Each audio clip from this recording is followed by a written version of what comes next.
Welcome to Museum Archipelago. I'm Ian Elsner. Museum Archipelago guides you through the rocky landscape of museums. Each episode is never longer than 15 minutes. So let's get started. Hello, my name is Vessela Gerchva and I'm a programs director for Muzeiko. Muszeko, which means Little Museum in Bulgarian, is the first children's museum in the Balkans. Before it opened in the Bulgarian capital of Sofia in 2015, all museums in the country were of the artifacts behind glass variety. I first interviewed Gercheva a few weeks before Muszeko opened. In that interview, she said that the concept of a children's museum was still new to Bulgarians. Nobody knows here what the Children's Science Center is. It's a very abstract concept. What does it do? Does it display children or does it explore? What does it do? Today, almost 3 years after opening, Gercheva says that initial confusion, that nobody knew what a children's museum was, has been resolved. That has been crossed. The barrier now is more of what should we do inside if we don't have to look at objects behind glasses. We have been doing a lot, and we are still doing a lot of explaining about the importance of play, about the importance of time together between parents and children. I assume this will continue at least sometime because it is very new. Gercheva says that the main reason why it has taken so long to build a children's museum in Bulgaria was because of the style of learning during decades of communism in Bulgaria, a style that focused on memorization and heavily de-emphasized playful learning. I remember visiting Bulgarian museums when I was a kid in the 1990s. They were fun for a young museum nerd like me, but they were certainly not for kids. Most of the signs said not to touch anything. And I vividly remember being the only one at one museum, adult or child. Now, things have changed. In the beginning especially, we had days in which we had a lot of visitors. In terms of how people feel about it, there are several different layers. First of all, there is a group of parents, teachers, people who, even before we opened, were extremely interested in providing new environment for children. So naturally, these people came even before we opened. People were coming in and were saying, please let us just take a look inside. So we have this group of people who are absolutely supporters of museum. There is a second kind of circle which is a bit more distant, and these are teachers who are interested to get new experience to kids, but find it very difficult in the current environment for education in Bulgaria, which is quite restricting. It is really challenging to get kids outside of the school, to get them interested, to get them excited with science. So from very exhilarating receive to kind of non-understanding what it is, what should I do, should I bring the kid here? In this range, all of the emotions and all of the feedbacks, we have had them all. Gercheva has a good answer to, should I bring my kids here? Muzeiko's exhibits, like the exhibits of many children's science centers in the United States, are based on a theory of learning through play and applied activities. We have exhibits in which we invite the visitor to be in first person, to imagine themselves as an archaeologist or as a geologist. But there are also exhibits in which we just invite play, which is thematic, because we believe, it's not only our belief, that play in itself excites children and makes them want to learn more, even if they're very small. And we see this, for example, in the toddlers' days. It is still early, of course, to say our toddlers are becoming astronomers. Fingers crossed for that. And if this happens, of course, this will not be only Muszeko to blame.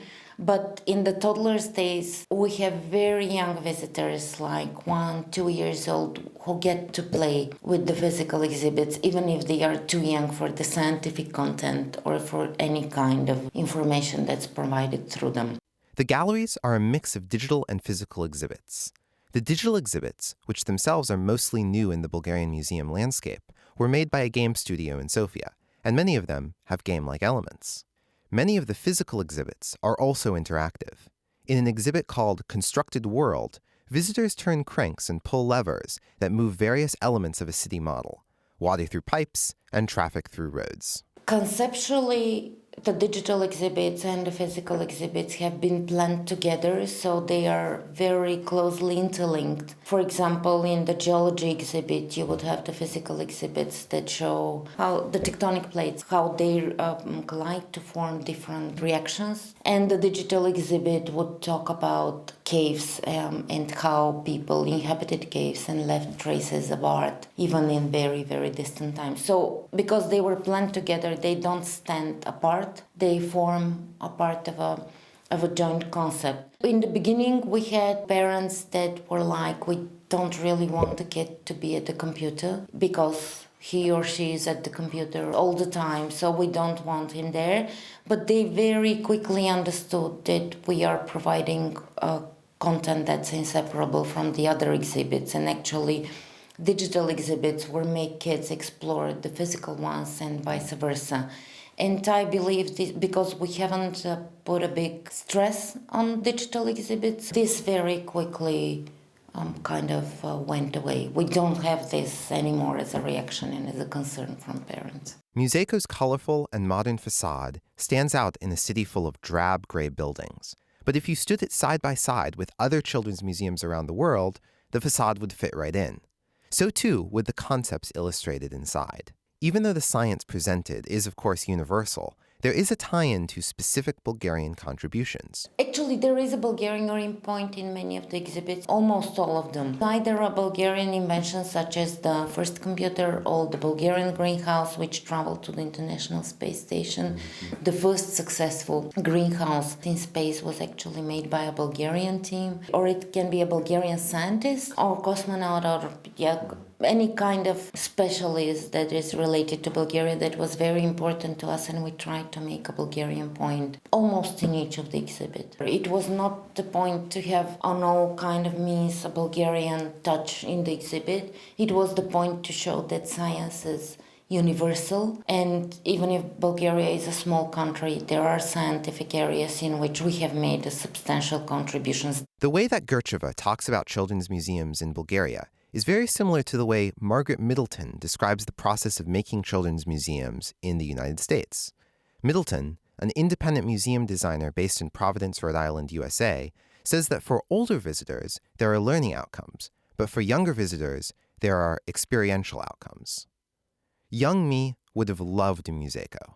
I think about myself as that lone kid wandering a Bulgarian museum full of objects behind glass, and how much I would have loved to touch the objects, to push buttons, to pull levers, and explore a three-dimensional world. But it's not just about my experience in Bulgaria. Muszeko represents an optimism that wasn't present in Bulgaria years ago. A successful children's museum needs children to visit, and right after communism fell in the late 1980s, many families left Bulgaria. People weren't having kids, kindergartens closed, and the average age kept increasing. But things have changed. Bulgaria is more and more a place where people want to stay and start a family. There's a sense of hope for the future, and that's represented in this museum for children, full of young people careening through exhibits designed just for them. And it isn't just Muszeko. Gercheva says that the museum is working with other museums in Bulgaria, emphasizing new pedagogical methods to help convey their message to children more clearly. There's a lot of knowledge in Bulgarian museums and in specialists who work there. These are incredibly well-prepared specialists in their areas.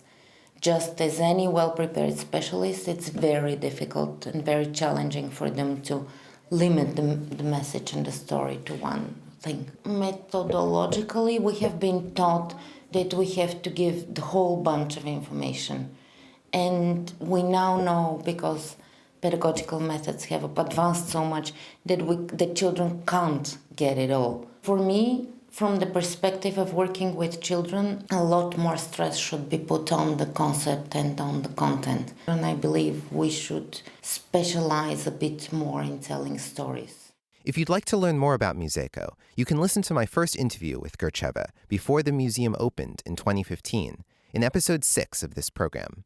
To hear Margaret Middleton describe working on children's museums in the United States, go to episode 45. This has been Museum Archipelago. If you like episodes like this one, help me continue doing the podcast and get some fun benefits by joining Club Archipelago at patreon.com/Museum Archipelago. This week on Club Archipelago, a special behind-the-scenes audio tour of Muszeko with Vessela Gerchva. For more information or to submit feedback, visit museumarchipelago.com or museum_go on Twitter. Next time, bring a friend.